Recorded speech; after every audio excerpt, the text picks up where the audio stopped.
Hi guys, alam nyo ba, share ko lang sa inyo dito sa Canada, pwede kang mag-bonding na family, especially Sunday, na hindi mo kailangan gumastos.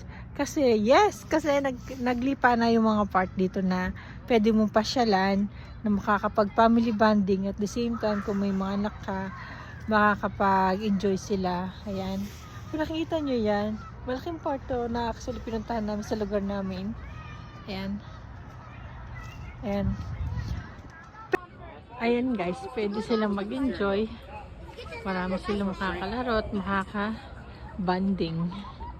Pero sa bawat community, meron din namang mga maliliit na part na pwede paglaruan yung mga bata. Kamukha nung ibang pinupuntahan namin sa tabi ng bahay lang.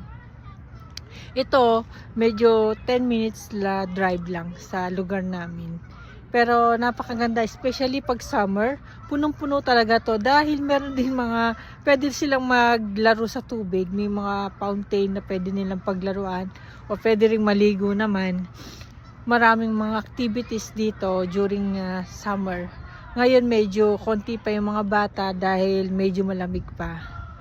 So yun lang guys, na-share ko lang sa inyo. Maraming salamat, bye!